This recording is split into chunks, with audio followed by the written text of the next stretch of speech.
집에서 혹은 차에서 유튜브로 예배를 드리시는 모든 분들에게 주님의 평안을 전합니다. 특히 코로나로 어려움을 겪는 모든 분들, 하나님께서 육체를 회복시키시고 또 마음에 주님의 놀라운 평강을 주시기를 바랍니다.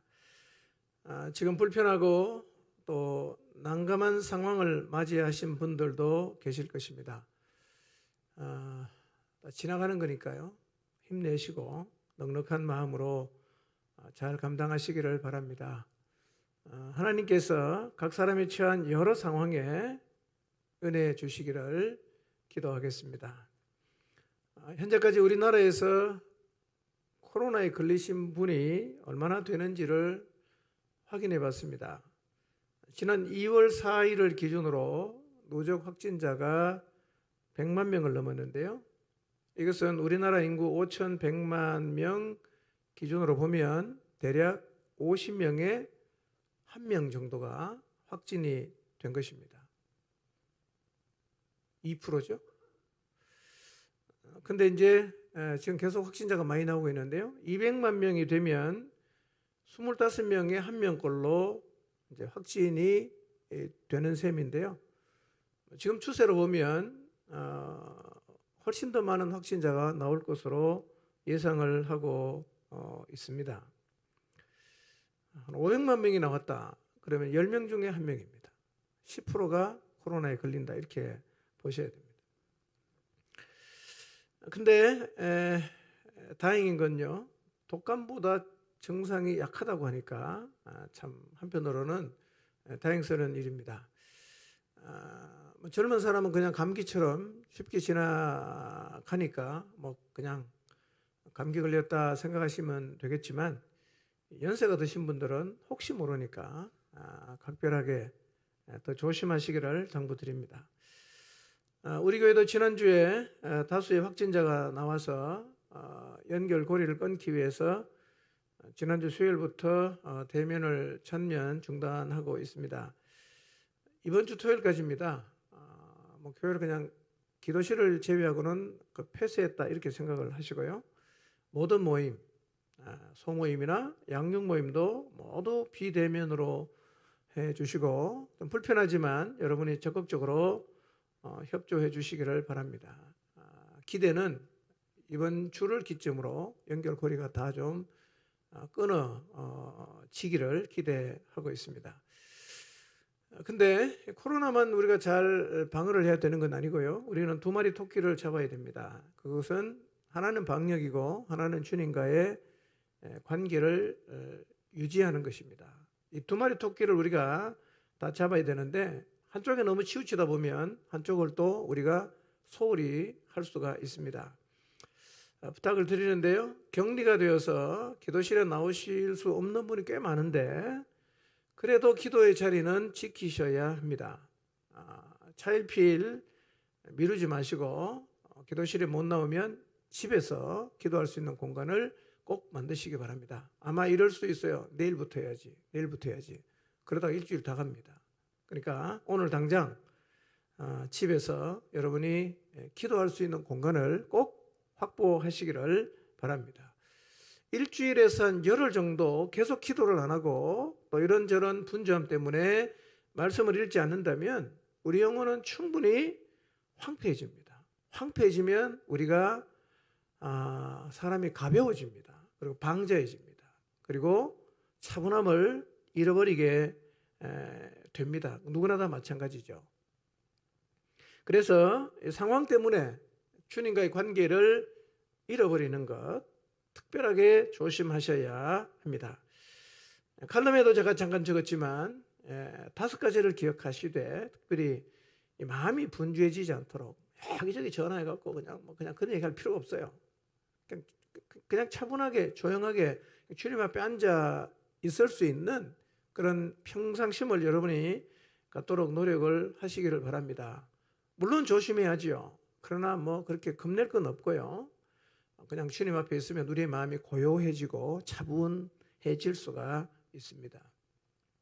자, 이렇게 조금은 힘든 시간들을 우리가 보내고 있는데요. 이렇게 힘든 순간에도 하나님이 우리를 인도하시는 걸까요? 자, 설교 제목 같이 한번 읽어보겠습니다. 시작. 예, 다시 한번 더 읽어볼까요? 시작.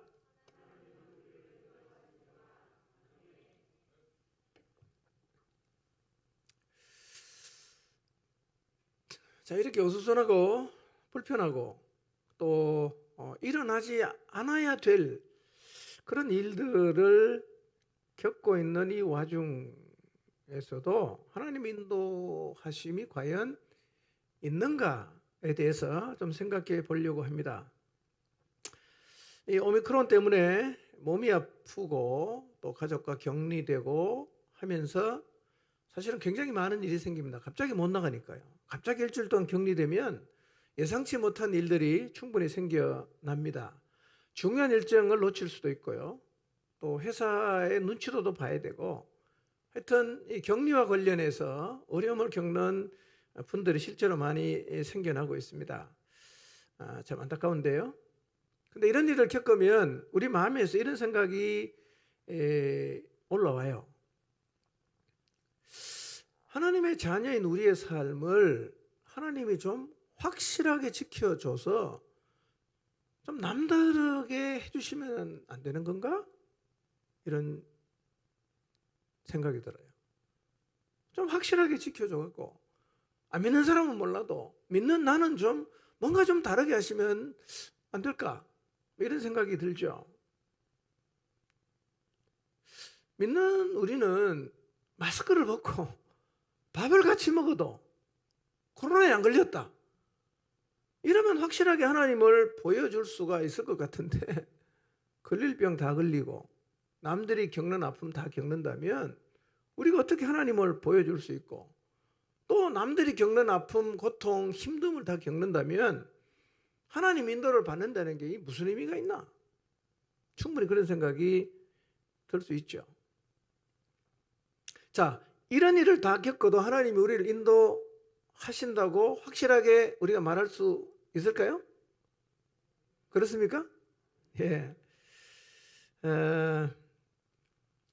분명히 말씀드릴 수 있는 것은 하나님은 언제나 우리가 동떨어진 곳에서 우리가 전혀 상관이 없이 존재하시지 않습니다. 늘 상관이 있어요. 함께 계십니다. 그분은 하나님의 자녀된 우리의 삶, 그리고 세상을 구원하는 이 세상의 역사에 지대한 관심을 가지시고 우리의 인생과 역사를 이끌고 계십니다.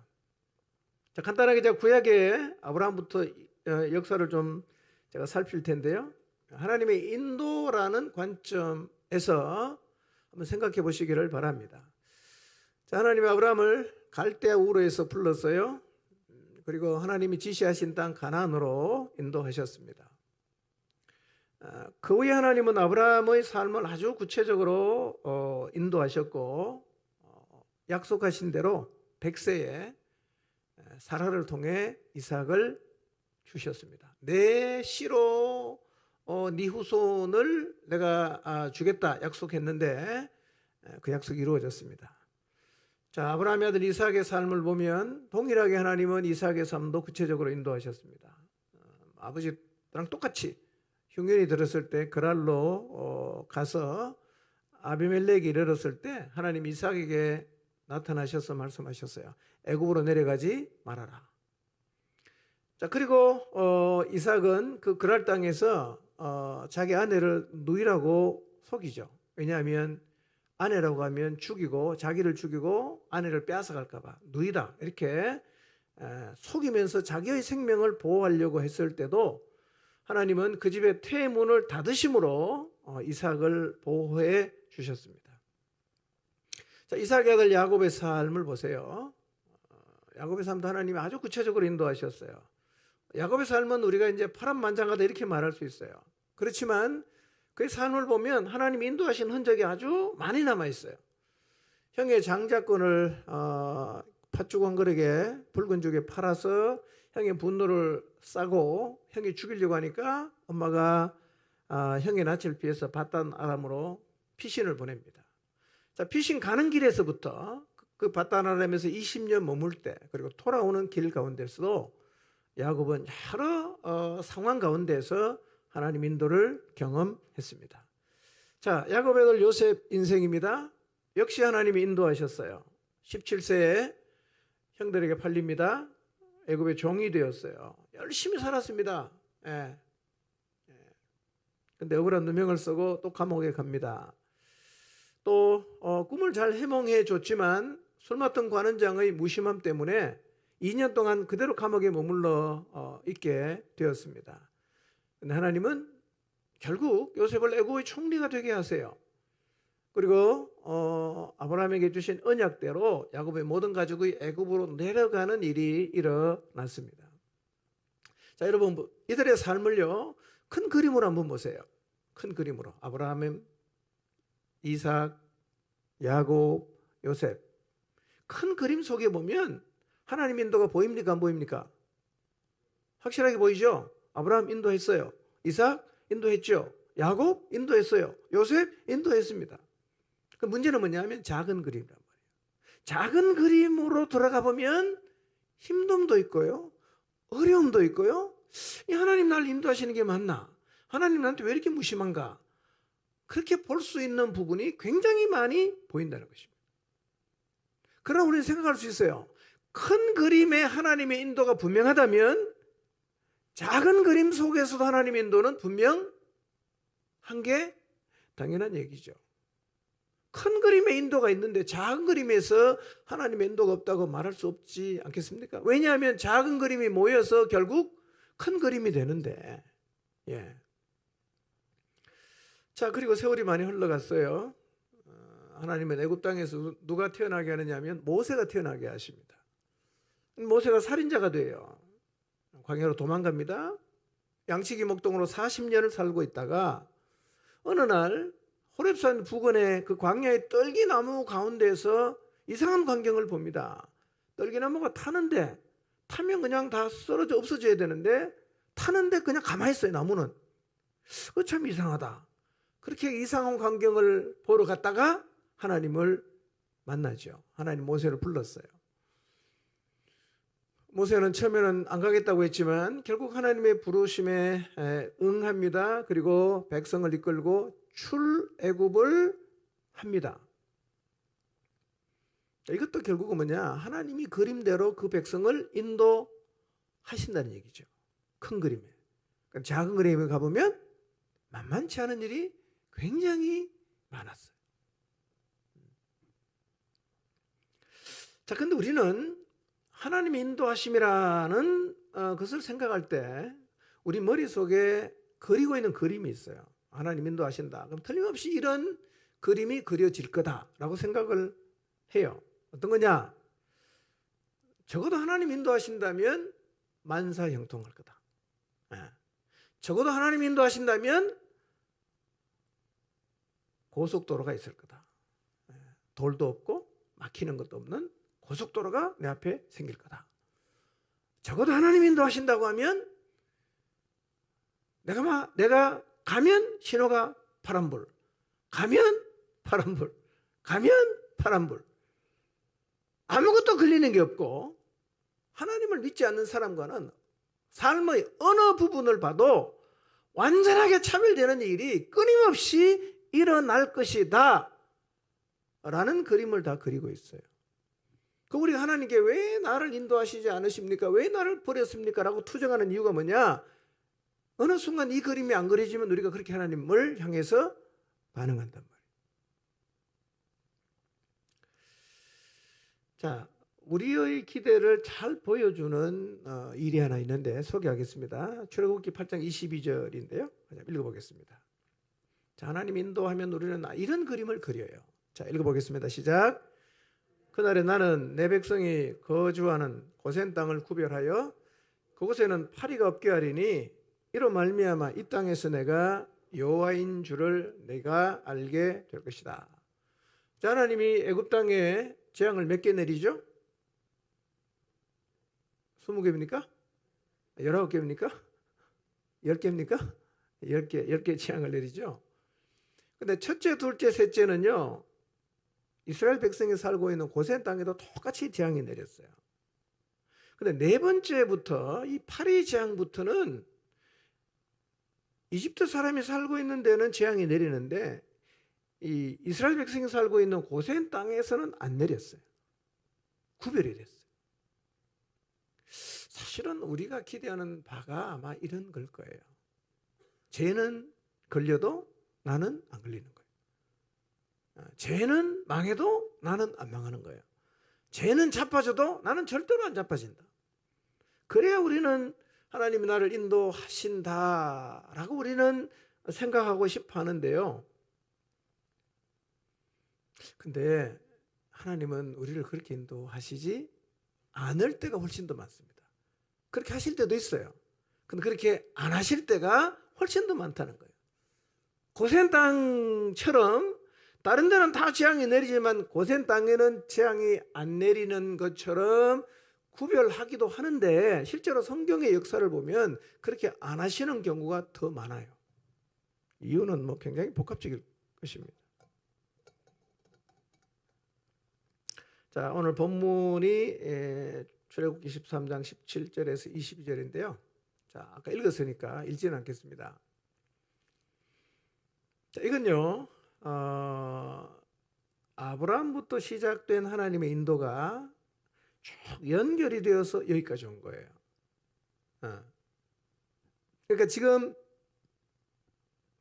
아브라함부터 시작해서 이제 10가지 재앙을 내려서 출애굽을 하고 광야에 들어서기까지 이 어간에 일어났던 기적이나 어떤 특별한 사건들은 절대로 단편적으로 일어난 게 아니고요. 그 다음에 적흥적으로 일어난 게 아니에요. 이 모든 것은요, 하나님이 아브라함에게 주신 그 언약을 이루어가는 그 과정 속에서 수백 년 혹은 그 이상을 달려가던 그 길에서 일어났던 일들이에요. 그러니까 하나님이 정해준 그 목적지로 백성을 쭉 끌고 가는 그 노중에서 일어난 일이지, 이 하나님이 주신 목적과 아무 상관없이 그냥 여기 한번 나타났다가 저기 한번 나타났다 그렇게 된 게 아니라는 거예요. 지금 이스라엘 백성이 이제 광야에 나왔잖아요. 출애굽에서 광야에 나왔어요. 이것도요, 하나님이 아브라함에게 주신 그 언약이 성취되어 가고 있는 과정이에요. 성취되어 가는 그 길이란 말이에요. 거기 이스라엘 백성이 서 있는 거예요. 자, 그러면 하나님이 아브라함하고 도대체 어떤 언약을 맺으셨던가? 자, 창세기 15장 13절에서 16절인데요. 한번 읽어보겠습니다. 하나님이 아브라함에게 이런 언약을 아브라함과 맺으셨어요. 자, 읽어보겠습니다. 시작. 주님께서 아브라함에게 이렇게 말씀하셨다. 너는 똑똑히 알고 있거라. 너희 자손이 다른 나라에서 나그네 살이를 하다가 마침내 종이 되어서 400년 동안 괴로움을 받을 것이다. 그러나 너희 자손을 종살이하게 한 그 나라를 내가 반드시 벌할 것이며 그 다음에 너희 자손이 재물을 많이 가지고 나올 것이다. 그러나 너는 오래오래 살다가 고이 잠들어 묻힐 것이다. 너희 자손은 4대째가 되어서 이 땅으로 돌아올 것이다. 아무리 사람들의 죄가 아직 벌을 받을 만큼 이러지는 않았기 때문이다. 그랬어요. 자, 이걸 잘 보세요. 이 언약의 내용이에요. 첫 번째는 뭐죠? 내 자손이 이방에서 나그네 살이를 하다가 반드시 뭐가 된다? 종이 될 거다. 그리고 400년 동안 괴로움을 받을 것이다. 이렇게 말씀하셨어요. 그 다음에 말씀. 너희 자손을 종살이하게 한 그 나라 내가 반드시 벌한다. 그 다음에 너희 자손이 재물을 많이 가지고 나올 것이다. 출애굽할 것이다. 그리고 너는 오래 살다가 평안히 조상에게로 돌아갈 거다. 그 다음에 출애굽했던 너희 자손은 4대째가 되면 네가 있는 이 땅으로 다시 돌아온다. 가나안이거든요. 돌아온다. 이게 하나님이 아브라함에게 주신 언약의 말씀이에요. 자, 그러면 이 언약의 말씀 가운데 어디까지가 지금 이루어져 있죠? 종살이 마치고 많은 재물을 가지고 나와 있는 데까지 와 있는 거예요. 그렇죠? 자, 그러면 큰 그림 속에 보면 아브라함부터 이삭, 야곱, 요셉, 그 다음에 후손들 400년 동안 종살이 출애굽까지 누가 인도했어요? 하나님 인도했죠. 처음부터 하나님은 쉽게 말하면 설계도를 가지고 그려가시는 겁니다. 어디까지 나와 있냐? 종살이한 데서 재물을 가지고 나온 자리까지 지금 와 있단 말이에요. 그러니까 큰 그림을 보면 하나님은 지금 아브라함과 맺은 언약대로 차근차근 자기 백성을 뭐하고 있어요? 인도하시고 계시는 거예요. 차근차근 인도하고 있어요. 우리가 이 큰 그림 속에 보면 하나님이 인도하지 않았다고 절대로 말할 수가 없는 게 다 이루어졌어요. 네 자손이 내려간다 내려갔잖아요. 종살이 한다 종살이 했잖아요. 내가 그 나라 벌한다 재앙 내려서 나라가 초토화됐어요. 그 다음에 많은 재물 가지고 나온다 출애굽했어요. 가나안 땅에 이 땅으로 돌아오게 한다. 결국 다 돌아갔잖아요. 지금은 과정입니다. 그런데 우리가 큰 그림을 가지고 보니까 하나님의 언약을 따라 그 백성을 지금 잘 인도하고 계시잖아요. 그러니 이스라엘 백성의 그 여정이라는 것은 하나님의 인도하심이라는 한 복판에 서 있는 것입니다. 그렇죠? 그런데 문제는 뭐냐? 이스라엘 백성이 하나님의 인도를 전혀 실감하지를 못하는 거예요. 어떡하냐? 날 원망하고 왜 안 줍니까? 왜 안 해줍니까? 우리 버리셨습니까? 이런 얘기를 계속했다는 거예요. 그런데 그것이 오늘 우리의 모습과 거의 똑같을 수 있어요.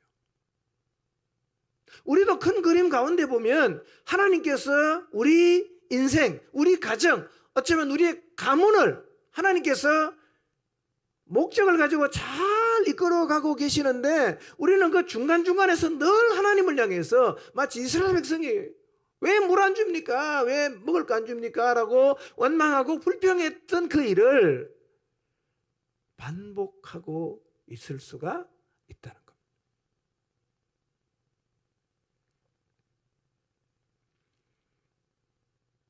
한번 우리 삶을 돌아봅시다. 나도 그랬던 적이 있었나?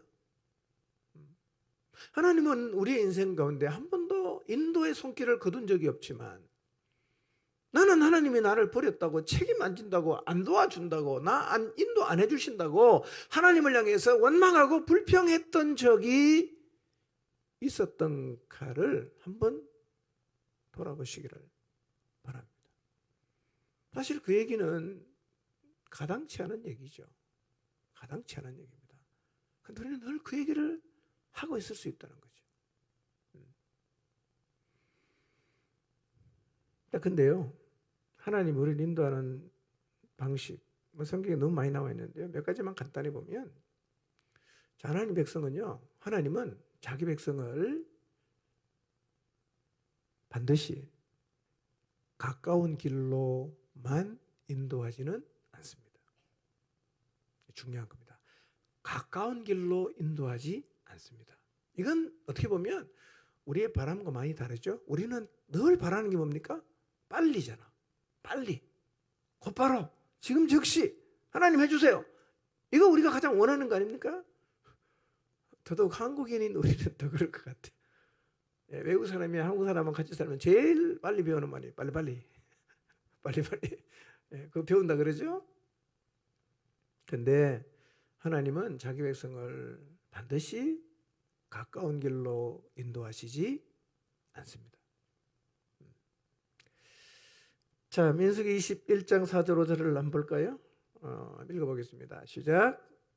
백성이 호르산에서 출발하여 홍해 길을 따라 에돔 땅을 우회하려 하였다가 길로 말미암아 백성의 마음이 상하니라. 백성이 하나님과 모세를 향하여 원망하되 어찌하여 우리를 애굽에서 인도하여 내어 이 광야에서 죽게 하는가? 이곳에는 먹을 것도 없고 물도 없도다. 우리 마음이 이 하찮은 음식을 싫어하노라 하매 그랬어요. 자, 이스라엘 백성이 호르산에서 출발해서요, 홍해길을 따라 지금 이제 이거는 뭐냐면 가데스 바네아에서 이스라엘 백성이 못 가겠다 그랬잖아요. 그렇죠? 그러면 하나님이 너그 믿음대로 해라 이래갖고 38년을 살면서 광야 1세대가 다 죽었어요. 그 다음에 일이에요. 그럼 이제는 어떻게 합니까? 38년이 지났어요. 그러면 이제 그 광야 2세대를 끌고 모압 땅을 지나가고 가나안 들어가죠? 여리고성으로 들어가잖아요. 자, 그때 얘기예요. 자, 근데 길을 가는데 호르산에서 출발해서 가까운 길을 안 가고 홍해 길을 따라서 에돔 땅을 우회하려고 하는데요. 지도를 보면 왜 마음이 상했는가 좀 알 수 있어요. 자, 사해가 보이십니까? 사해. 중간에 좀 이렇게 물이 있죠? 중간에. 그게 사해입니다. 중간에 바다 같은 거 보이십니까? 안 보입니까? 예, 보이면 머리를 좀 끄덕여 주시기 바랍니다. 예, 유튜브 하시는 분도 머리를 끄덕여 주시고, 저기 사해거든요. 그거 가나안 땅이에요. 그럼 지금 있는 빨간 줄 보세요. 그 호르거든요. 호르. 빨간 지점이 출발하는, 여러분이 봤을 때 오른쪽, 왼쪽이네요. 왼쪽 맨 밑에 보면, 위쪽에 보면 빨간색 포살도 시작한 데가 있죠? 그 호르산이에요. 자, 거기서 출발하면 여러분이 가나안 땅 가는 가까운 길을 생각해 보세요. 네, 거기 황색으로 표시된 길로 가는 게 제일 빠르겠죠? 그렇죠? 근데 하나님이 어디를 인도합니까? 빨간색 길이에요. 그 홍해가 있는 광야길로 더 멀어지잖아. 그렇죠? 더 멀어지는 거예요. 근데 뭐 광야를 지나가니까 물도 없고 마실 것도 없으니까 짜증이 나겠어요? 안 나겠어요? 여러분 같으면 안 나겠어요? 나겠죠? 그러니까 어떻게 합니까? 마음이 상한 거예요. 왜 가까운 길 두고 이렇게 먼 길로 돌아가게 하는가? 오만 불평과 원망을 다 했어요. 엄청나게 돌아갔거든요. 여러분, 이스라엘 백성만 그런 건 아니거든요. 우리도요, 돌아가는 거 싫어합니다. 예, 가장 전 코스로 빨리 가는 거를 좋아하지, 항상 이리 돌아갔다가 저리 돌아갔다가 굽이굽이 돌아갔고 남들이 저 위에 있는데 아직도 밑에서 왔다 갔다 하고 있는 이걸 우리는 굉장히 싫어하지 않습니까? 제일 원하는 게 뭐냐? 빨리 좀 하게 해주세요. 그런데 그렇게 하실 때도 있는데 많은 경우에 하나님은 빨리 우리가 원하는 자리로 이끌지 않기도 하십니다. 우회를 많이 시킨다. 우회. 예. 이때 우회를 하면 우리 마음이 상해요. 그러니까 하나님이 우리를 우회시킬 때마다 하나님의 인도를 받으면서 우리의 마음이 상할 수가 있어요. 마음이 상하면 어떻게 될까요? 막 노래를 부릅니까? 마음이 상하면 뭐 너나 할 것 없이 원망과 불평이 쏟아져 나오지요. 우리가 마음이 상했을 때 누군가를 막 원망하고 불평하고 막 이거요.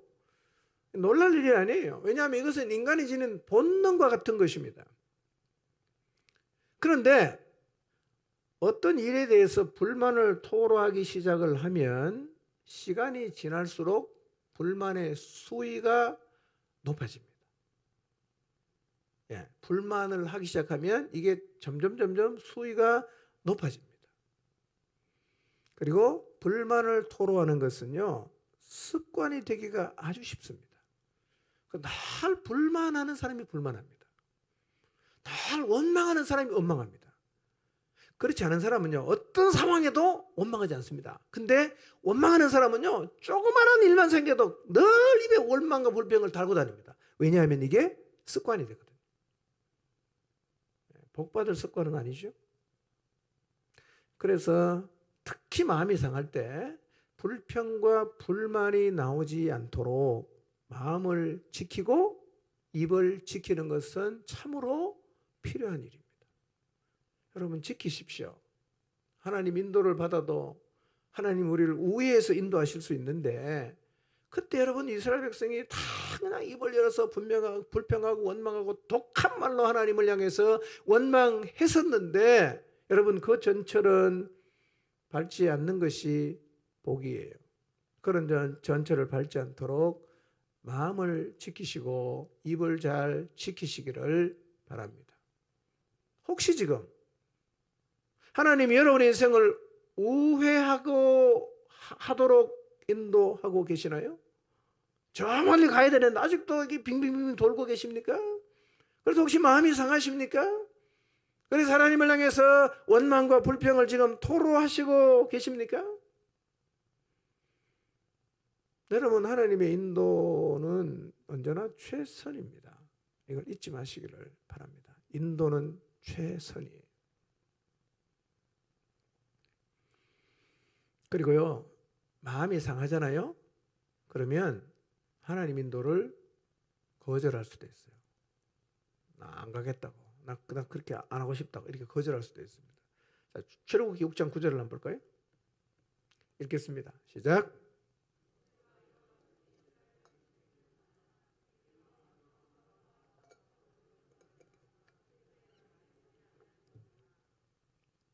자, 지금 이거는 이제 모세가 하나님의 부름을 받고 이제 바로에게 가서 단판 짓기 전에 백성에게 먼저 얘기를 하는 거예요.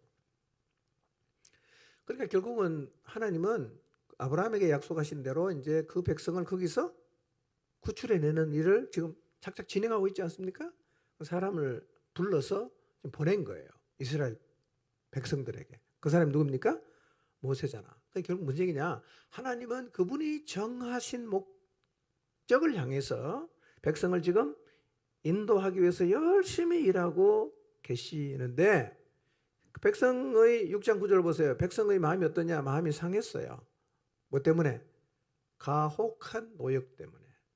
모세가 한번 찾아간 다음에 누구 배부르니까 엉뚱한 소리 하는구나 그러면서 평소에는 집을 주고 벽돌 만들려고 했는데 그 다음에는 집도 안 주고 너네가 집을 주워다가 벽돌은 전날과 똑같은 양으로 만들어라. 못 만들죠. 그러니까 이제 막 두들겨 패는 겁니다. 마음이 상했어요.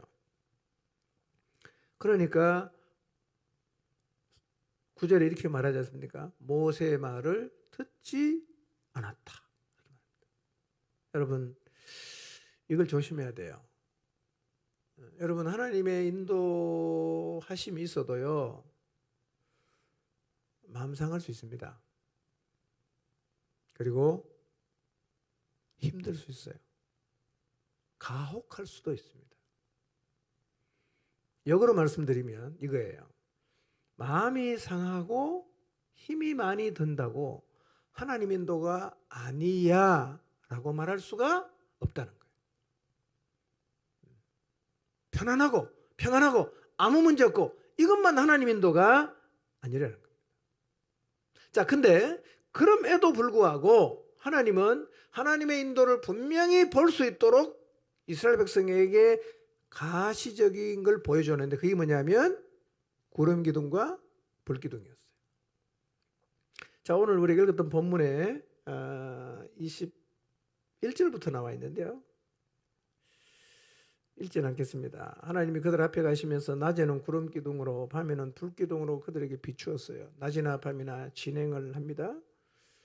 그리고 낮에는 구름 기둥, 밤에는 불 기둥이 백성 앞에서 떠나질 않았어요.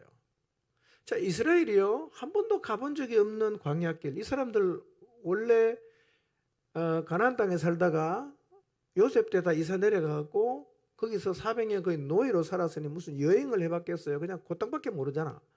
그런데 광야를 건너서 지나서 이제 가나안 땅으로 가야 되는데 이게 사실은 얼마나, 여러분, 광야는 잘못 들어가면 다 죽습니다. 물이 없죠. 먹을 거 없죠. 죽어요. 엄두를 어떻게 내겠어요? 그러나 하나님께서 내가 너를 인도하겠다라는 가시적인 표시인 구름 기둥과 불 기둥을 보여주니까 그들이 엄두를 내서 이제 가는 거죠. 여러분, 이스라엘 백성에게 내가 너희를 인도한다라는 표식으로 구름 기둥과 불 기둥을 보여주셨잖아요. 그럼 오늘 하나님이 우리에게 내가 너희들을 너희 인생을 인도한다라고 구름 기둥과 불 기둥처럼 주신 게 있나요? 있습니까? 있다면 뭡니까? 성령님이에요. 진리의 성령님. 우리를 진리 가운데로 인도하시기 위해서 아예 우리 안에 오셔서 거처를 정하고 살고 계신단 말이에요. 그분이 내 안에 살아 계신다는 것은 내가 너희를 인도하겠다라는 확실한 약속이고 동시에 증거가 되는 것이죠. 성령님 계시잖아요. 자, 그런데 분명히 하나님이 이스라엘 백성을 인도하신다는 표식으로 구름기둥, 불기둥 보여줬죠. 그런데 그렇게 분명히 구름기둥도 낮에는 떠 있고 불기둥도 밤에는 떠 있었는데 그 길에서도 하나님이 인도하시지 않는다고 생각할 수밖에 없는 일들이 적지 않게 일어났다는 거예요. 구름기둥은 떠 있는데 불기둥은 떠 있는데 하나님이 우리를 인도하시지 않는 것 같아 라고 생각할 수밖에 없는 일들이 일어났다는 거예요. 자, 출애굽기 17장 1절을 한번 볼까요? 1절 읽습니다. 시작. 이스라엘 자손의 온 회중은 신 광야를 떠나서 주님의 명령대로 진을 옮겨가면서 이동하였다. 그들은 르비딤의 진을 쳤는데 거기에는 백성이 마실 물이 없었다. 자, 보세요. 주님의 명령대로 진을 옮겼어요. 하나님 인도하신 대로 갔다는 얘기잖아요. 그렇죠? 근데 르비딤에 갔더니만 뭐가 없어요? 물이 없어요. 이게 이제 우리 마음을 혼란스럽게 하는 거예요. 뭐냐 이거? 분명히 가라고 했잖아. 그거 갔는데 왜 물이 없어? 물이 없으면 죽는데. 그러니까 분명히 하나님 인도하시는 것 같은데 또 한편으로는 하나님 인도하시지 않는다고 말할 수밖에 없는 상황이 적지 않게 일어난단 말이에요. 여러분, 우리의 삶에서도 동일할 거예요. 하나님 인도하시는 것 같긴 한데 이건 도대체 뭐예요 이거? 난 도대체 이거 이해할 수가 없어. 연관이 안 돼. 하나님 인도와 내가 지금 겪고 있는 이 일은 연관시킬 수가 없다. 도대체 어떻게 된 일인가 이게? 자, 그러면 왜 하나님은 그렇게 하실까요? 구름기둥, 불기둥을 보여줬으면 확실하게 와 우리가 하나님 100% 인도하는 거 맞네. 아멘, 아멘, 아멘 이러고 가게 하시면 좋을 것 같은데 왜 구름기둥으로 불기둥으로 인도를 하시면서 동시에 벌어지는 일은 야 하나님 진짜 인도하시는 거 맞나? 저 구름기둥이 하나님이 인도하신다는 표식이 맞나? 라고 의심이 되는 일이 왜 생기게 하시냐는 거예요. 왜 그런 일이 생기냐?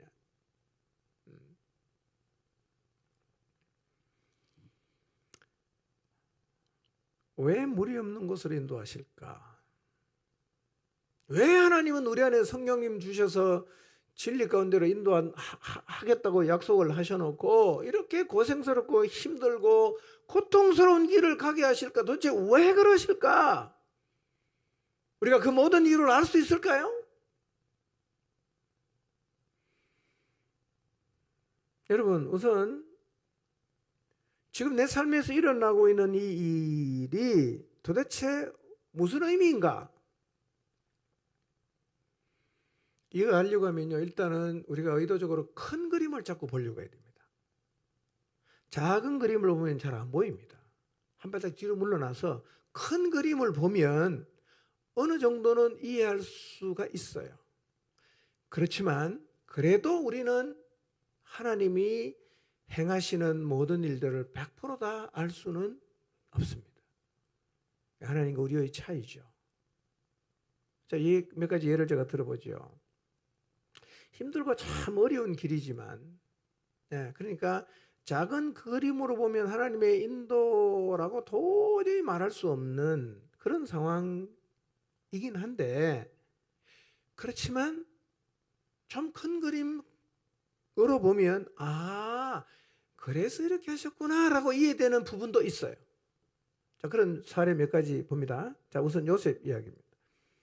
자, 창세기 39장 20절을 한번 볼까요? 시작. 그를 잡아 옥에 가두니 그 옥은 왕의 죄수를 가두는 곳이었더라.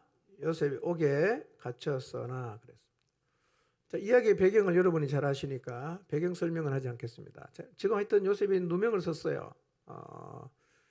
보디발의 아내의 동침 요청을 거절했기 때문에 옷을 벗고 도망갔는데 이제 그 여자가 겁탈하러 오는 걸 내가 소리 질렀더니만 옷 벗어놓고 도망갔다. 이렇게 거짓말 음모를 꾸몄습니다.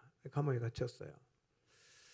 억울하게 짝이 없는 일을 요셉이 지금 겪고 있죠. 야, 이거 하나님 인도하신다면 도저히 일어나서는 안 되는 일처럼 보이지 않습니까? 요셉의 죄는 뭐냐? 하나님 앞에서 죄 안 짓겠다고 몸부림친 죄밖에는 사실은 죄가 없는데 그 몸부림 때문에 지금 옥에 갇혀 있습니다. 자, 그 작은 그림으로 한번 생각해 보세요. 이 뭐냐 이거? 내가 잘못한 게 뭐가 있나? 나는 죄 안 지려고 한 것. 하나님 앞에 깨끗하게 살려고 한 것밖에 없다. 근데 내가 왜 감옥에 와 있어야 되냐? 하나님 믿어도 소용없다. 뭐 이런 논리로 나올 수 있어요. 도저히 이해가 안 되죠? 우리는 이제 큰 그림을 다 볼 수 있으니까 조금 이해는 할 수 있어요. 뭐 하나님 왜 그렇게 했지? 감이 잡히죠. 자, 여러분, 하나님이 요셉을 옥에 갇히게 하신 이유가 뭘까요? 옥에 가야 누구 만납니까? 관원을 만날 수 있잖아. 그 왕의 죄수들을 가두는 곳이니까. 그리고 관원을 만나야 결국 왕 앞에 설 수 있는 길이 열릴 수 있고요. 그렇게 해야 뭐가 되죠? 총리 대신이 될 수 있고, 그래야 가족의 목숨을 구원할 수 있고, 그렇게 해야 하나님이 아브라함에게 언약하신 대로 그 가족 전체가 가나안에서 애굽 땅으로 내려올 수 있게 되고, 고센에 살 수 있게 되고, 그래서 결국은 거기서 종살이하는 출발을 할 수 있게 되지 않겠어요? 큰 그림 속에 보면 결국은 하나님이 그 하나님의 약속을 이루기 위해서 힘들긴 하지만 하나님이 요셉을 그렇게 이끄신 거죠. 큰 그림을 봐야 이해가 돼요. 작은 그림 보면 이해가 안 돼요. 자, 출애굽 후에 있었던 일 하나 살펴보겠습니다. 자, 13장 17절 한번 볼까요? 읽어보겠습니다. 시작. 블레셋 사람의 땅의 길은 가까울지라도 하나님이 그들을 그 길로 인도하지 아니하셨으니 이는 하나님이 말씀하시기를 이 백성이 전쟁을 하게 되면 마음을 돌이켜 애굽으로 돌아갈까 하셨음이라 그랬어요. 분명히 하나님도 가까운 길이 있다는 거 아세요. 가까운 길이 있다. 근데 왜 그 길을 인도 안 하셨냐?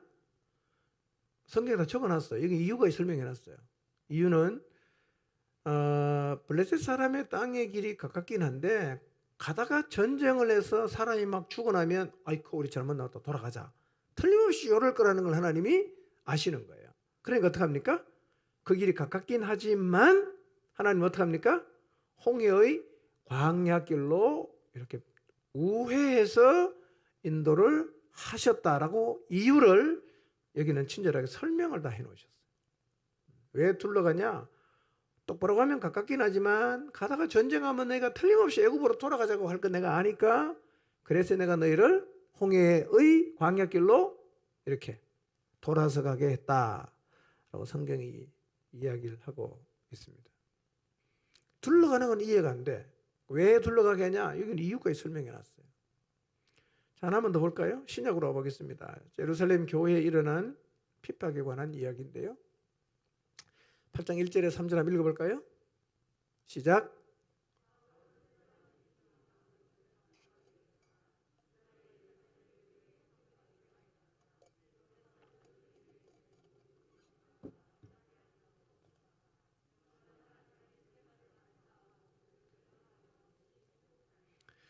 그런데 사울은 교회를 없애려고 날뛰었다. 그는 집집마다 찾아 들어가서 남자나 여자나 가리지 않고 끌어내서 감옥에 넘겼다. 여러분, 교회가 이 땅에 세워지는 과정을 한번 머릿속에 잠깐 생각해 보세요. 교회가 어떻게 세워졌나. 자, 하나님의 구체적인 이끄심으로 영원전부터 계획하셨던 교회가 이 땅에 세워졌습니다. 지금 이 땅에는 단 하나의 교회만 있습니다. 근데 한 개밖에 없는 이 교회가 이 복음을 땅 끝에까지 들고 가는 사명을 감당해야 되는 굉장히 무거운 사명일 수 있어요. 한 개밖에 없는데 이 한 개의 교회가 땅끝까지 복음을 다 들고 가야 되니까요. 그러면 하나님 이 교회를 얼마나 축복하시고 격려하시고 은혜와 능력을 막 쏟아 부어야 되겠어요. 그래야 이게 예루살렘 교회를 통해서 복음이 땅끝까지 갈 수 있지 않겠어요? 근데 어떤 일이 일어났어요? 우리의 생각과는 정반대되는 일이 일어나는 거예요. 예루살렘 교회는 7 집사 중에 한 명인 스데반이라는 사람이 순교를 당해요. 근데 이 일이 기폭제가 되어서 예루살렘 교회는 큰 박해가 일어났어요. 막 사람들이 잡혀가고 감옥에 가두고 막 죽이고 이런 일이 막 일어났어요. 그러다 보니까 사도들을 제외한 사람들은 모두가 다 흩어졌어요. 어디로? 유대와 사마리아 지방으로 다 흩어졌습니다. 다 도망갔어요. 근데 사울은 어떡합니까? 나중에 바울이 된 사울은 교회를 없애려고 집집마다 막 돌아다니면서 남자든 여자든 다 끌어내서 감옥에 막 집어넣었어요. 자, 한번 생각해 보세요. 이게 하나님 인도하심 아래 일어났던 일이라고 우리가 이해할 수가 있겠어요? 한 개밖에 없어요. 땅끝까지 복음을 전해야 됩니다. 그럼 하나님 이 교회를 보호를 해야 되잖아. 은혜와 능력을 부어줘야 되잖아. 그냥 보통 부어 될 일은 아니죠. 한 개밖에 없는 교회가 온 세상에 복음을 다 전해야 되니까. 그러니까 그래도 시원찮은데 하나님 이 교회가 지금 완전히 풍비박산이 나는데 가만히 계시는 것 같아요. 이해할 수 있습니까?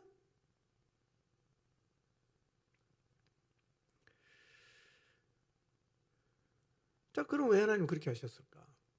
우리가 이해할 수 있어요.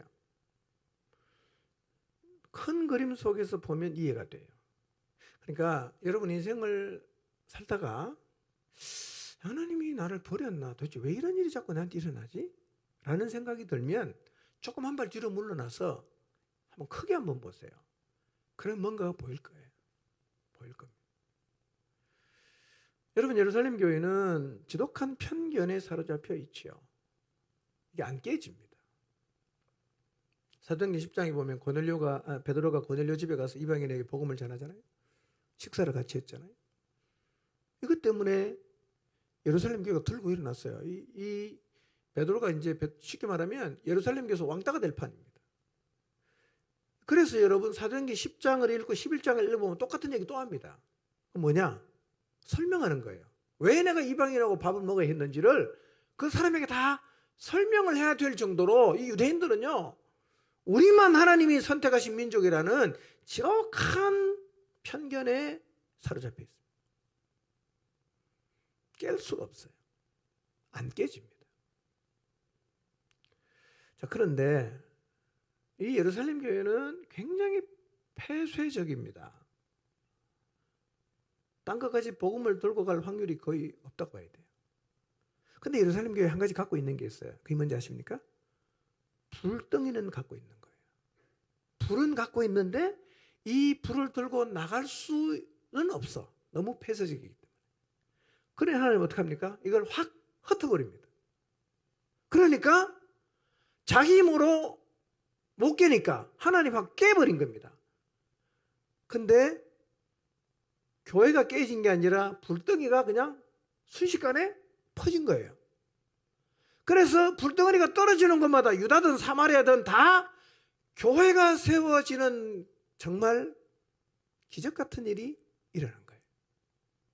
그때 흩어진 사람들 어디까지 갑니까? 안디옥까지 가요.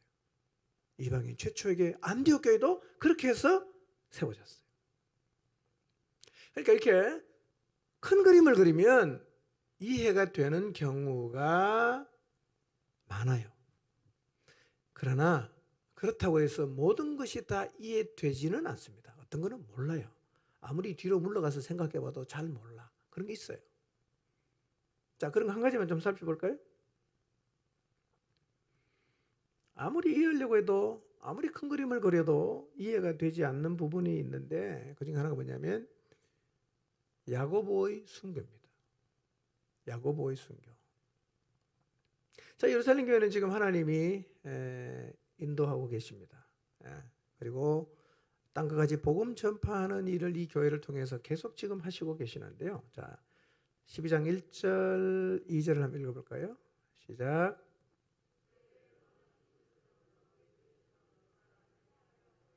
요한의 형제 야고보를 칼로 죽이니 그랬어요. 자, 그때가 언제냐면 예루살렘 교회가 핍박을 받아서 흩어지고 그중 일부가 안디옥에 가서 교회를 세워요.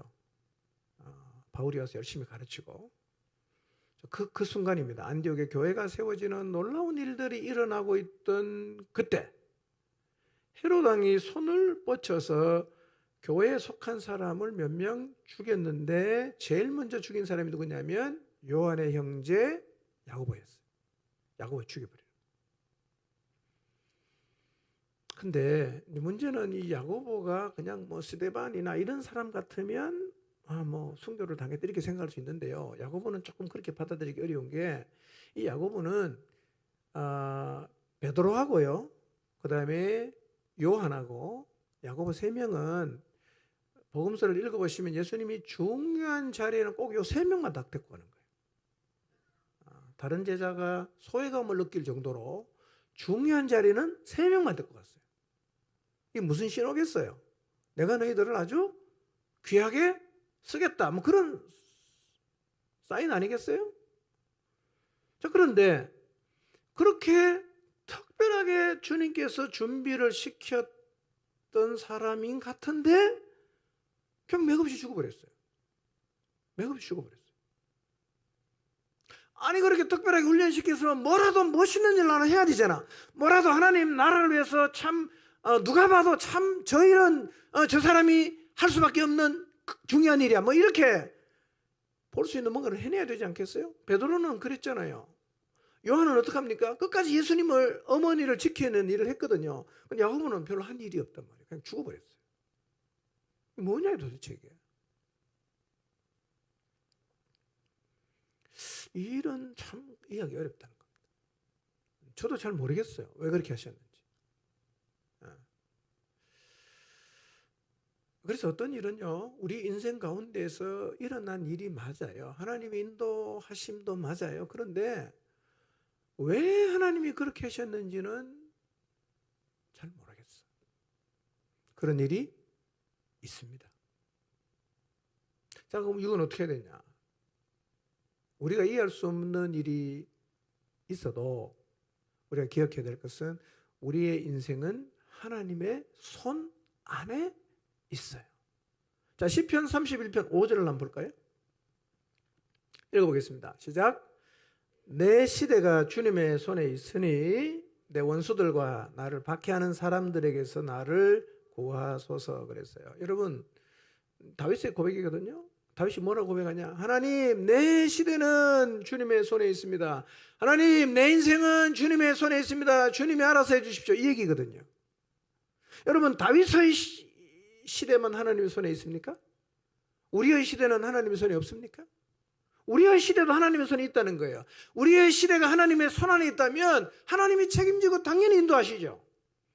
그러니 내게 일어난 일이 설령 아무리 이해하려고 노력하고 설명하려고 해도 설명이 안 될 수도 있습니다. 그런 일이 있어요. 그러나 그때 우리가 기억해야 될 것입니다. 내 시대는 주님의 손에 있습니다. 라는 이 신앙의 고백, 자세가 필요하죠. 여러분의 인생 하나님 책임지고 인도하셨고 지금도 인도하시고 계심을 믿으시기를 바랍니다. 자, 이렇게 하나님께서 우리의 삶을 인도를 하고 계신다면 이제 우리는 우리의 삶을 어떻게 봐야 되는가, 어떤 시각과 자세를 가져야 되는가. 자, 잠깐 여러분의 삶을 한번 돌아보십시오. 한번 돌아보세요. 지난 일주일간 일어난 일을 한번 생각해 보십시오. 자, 1년간 일어난 일을 한번 생각해 보십시오. 지금까지 살아온 인생을 한번 쭉 돌아보세요. 하나님 어떻게 인도하셨던가? 하나님 인도하신 말이 있었는데 나는 그 인생의 여정 속에서 하나님을 향해 어떤 자세를 가졌던가? 이스라엘 백성처럼 원망하고 불평하고 투정하고 그냥 뭐 하나님께 대들고 그랬던가? 아니면 하나님 내 시대가 주님의 손에 있습니다. 다 주님께 맡깁니다. 이런 마음으로 살았던가? 여러분, 하나님은 우리가 원하는 방식대로 인도하진 않아요. 하나님 인도는 우리 중심이 아닙니다. 하나님 중심이에요. 어떤 시각으로 인생을 봐야 되냐? 어떤 자세를 가져야 되냐? 결론적으로 간단히 말씀드리겠습니다. 자, 첫째, 여러분 하나님 인도는요, 이런 시각으로 보셔야 됩니다. 언제나요, 큰 그림으로 보십시오. 큰 그림으로 보려고 하십시오. 작은 부분을 보면 안 보일 수 있어요. 그 작은 부분, 오늘 일어난 일, 그저께 일어난 요 작은 일 하나를 가지고 하나님 버렸다, 이렇게 일희일비하지 마시고요. 인생은 좀 큰 그림으로 보고 우리의 삶을 해석을 해야 됩니다. 한순간이 아니라 하루를 봐야 되고요. 하루가 아니라 한 달을 봐야 됩니다. 한 달이 아니라 1년을 봐야 되고요. 1년이 아니라 10년을 봐야 되고요. 10년이 아니라 평생으로 보셔야 됩니다. 그래야 보입니다. 그래야 보여요.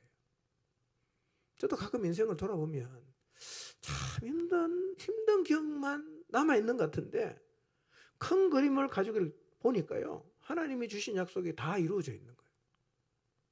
힘든 것밖에 없었다 이런 생각이 드는데 큰 그림 속에 보니까 다 돼 있어요. 아마 여러분도 똑같을 거예요. 왜 이렇게 힘들지? 왜 이렇게 어렵지? 왜 이렇게 되는 게 없지?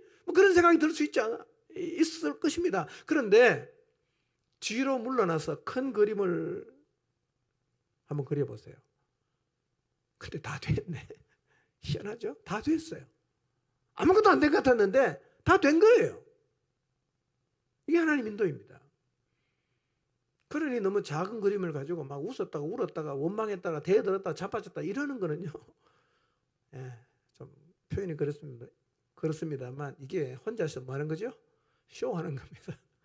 혼자 뒤집었다가 엎었다가 난리법석을 떠는데요, 그렇게 안 할 수 있어요. 큰 그림 보시면 하나님이 하시고 계시는구나. 여러분, 그래서 혹시 이해할 수 없는 일을 겪더라도 이게 하나님 인도가 맞나? 그런 생각이 들더라도 여러분, 우리의 시대가 하나님의 손에 있고 하나님이 우리의 인생을 인도하신다는 기본적인 믿음을 잃지 마시기를 바랍니다. 여러분 생각해 보세요. 큰 그림을 그렸더니만 하나님이 분명히 인도하셨어요. 그럼 그 속에 있는 작은 그림은 인도하셨다고 봐야 돼요? 안 하셨다고 봐야 돼요?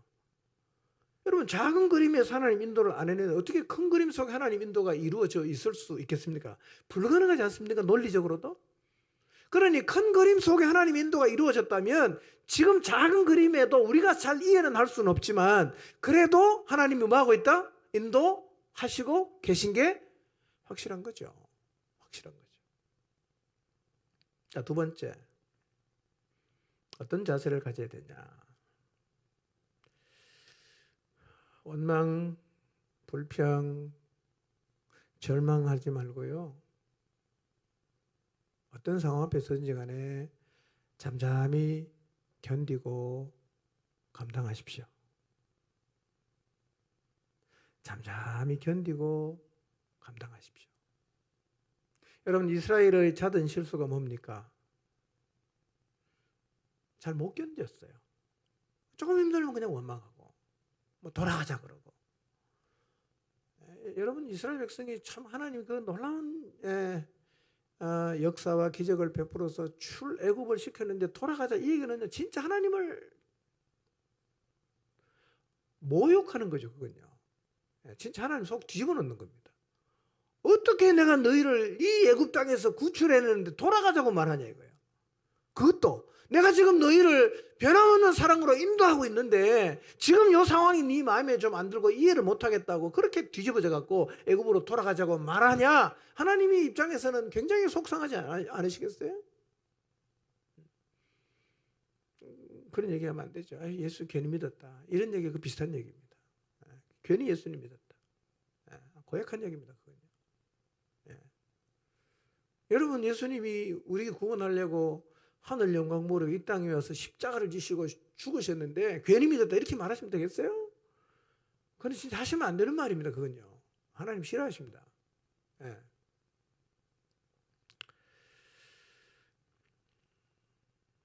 여러분 잘 견디십시오. 잘 감당하십시오. 여러분 하나님 인도가 있는 길에도요.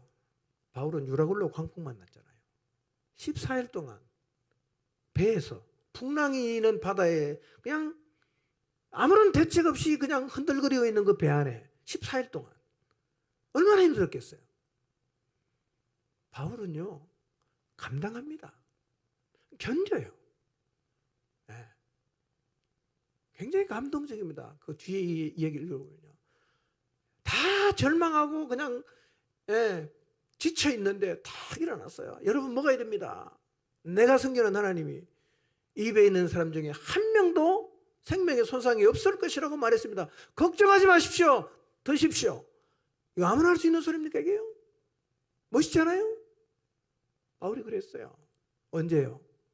풍랑이 지독하게 몰아치는 와중에 그 풍랑이 있는 배에서 바울이 이런 얘기를 했습니다.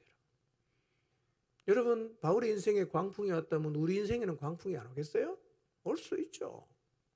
오면 맞으면 되죠. 강도 만날 수 있습니다. 위험에 처할 수도 있어요.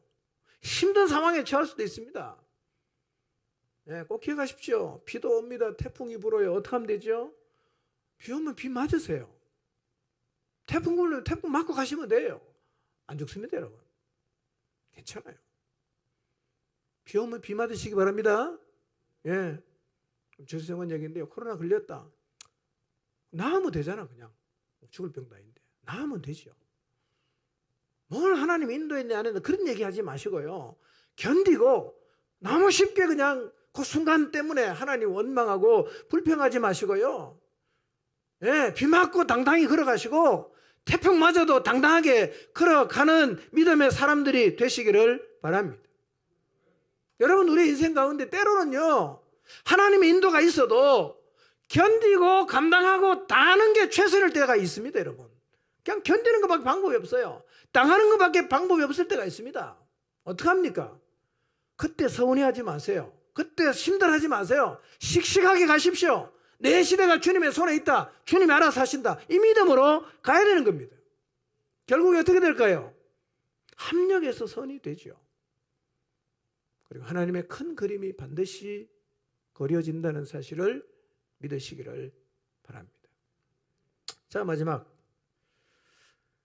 우리는 결국 하나님이 약속한 자리에 서게 됩니다.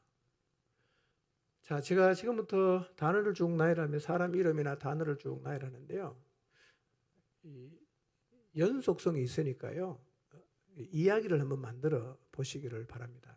이제 큰 그림 속에서 하나님의 인도 또 하나님의 약속이 이루어졌는지 한번 생각하면서 들어보십시오. 아브라함, 이삭, 야곱, 요셉, 애굽으로 내려감, 400년 종살이, 모세, 출애굽, 광야 통과, 가데스 바네아의 불신, 38년 방황, 요단 동편 땅 일부 차지, 모압 평지 앞에 도착, 모세 죽음, 여호수아, 가나안 정복, 가나안 정착, 아브라함 약속, 아브라함과 창세기 15장에 맺은 언약이 이루어졌나요? 안 이루어졌나요? 이루어졌죠? 누가 인도했어요? 하나님이 인도했어요. 분명합니다. 중요한 건 이거예요. 이 사이사이에 얼마나 많은 일이 일어났어요. 이 사이사이에. 아브라함 인생 현미경 돼보세요. 자식 못 낳고 막 힘들게 지내고 뭐냐 도대체. 불러놓고 왜 안 주시는 거야? 뭐 그렇게 고래고래 고함 지르고 하나님께 대들 수 있지 않겠습니까? 사이사이 다 그렇습니다. 얼마나 많이 의심하고 얼마나 많이 불평하고 얼마나 많이 절망했습니까? 근데 보세요. 아브라함에 준 약속 가나안 땅에 정착했어요. 다 이루어졌잖아. 하나님 신실하게 인도하셨잖아요. 우리 인생도 하나님이 지금 그렇게 인도하시고 계십니다. 근데 사이사이에 여러 일들이 일어날 수 있다는 생각을 하시기를 바랍니다. 그러니까 사이사이에 일어나는 작은 그림만 자꾸 쳐다보면 우리가 이스라엘 백성처럼 너무 쉽게 원망하고 불평하고 부정적으로 말할 수 있어요. 뭘 봐야 됩니까? 큰 그림 보세요. 아브라함, 이삭, 야곱 쭉 가나안 정복 다 됐잖아요. 큰 그림 보십시오. 한 가지 더 생각해 보겠습니다. 똑같은 얘기입니다. 오순절 성령강림, 예루살렘 교회 시작, 핍박, 흩어짐, 유대, 사마리아, 안디옥 교회, 아시아, 유럽, 로마, 서바나. 하나 남았어요. 재림. 재림까지 갑니다. 아멘이죠? 가죠. 여러분 사도행전 1장 8절에 주신 약속의 말씀이 이루어졌잖아요. 사이사이에는 예루살렘이 없어질 것 같은 위기, 바울이 그냥 배 타고 가다 죽을 뻔한 위기, 뭐 감옥 갇혀서 죽을 뻔한 뭐 수없이 많은 위기가 있었죠. 결국은 다 됐어요. 결국은 다 됐어요. 하나님은 그분이 주신 큰 그림 반드시 그려 가십니다. 우리의 책임이 뭘까요? 사이사이에서 일어나는 작은 그림 속에서 요동하지 않는 하나님의 사람으로 서는 것이 정말 우리에게 필요합니다. 우리가 그 자리를 잘 넘겨야 돼요. 사이사이를 잘 극복해야 됩니다. 그러면 충분히 하나님께서 그분의 큰 그림을 넉넉하게 그려 가십니다. 여러분 지금 하나님은 우리를 이렇게 인도하시고 계십니다. 여러분 갑작스럽게 코로나로 어렵고 불편하고 어떤 분은 우회하게 되고 마음이 상하실 수도 있을 것입니다. 그러나 여전히 계속되는 하나님의 인도를 기억하십시오. 그리고 큰 그림을 그리시고 큰 그림 사이에서 일어나는 크고 작은 많은 일들이 있을 겁니다. 예상하십시오. 그건 어떻게 됩니까? 견뎌야 됩니다. 감당해야 됩니다. 잠잠히 묵묵하게 하나님이 우리에게 보여주신 그 표대를 향해서 믿음으로 걸어가게 되시기를 축복합니다. 기도하겠습니다.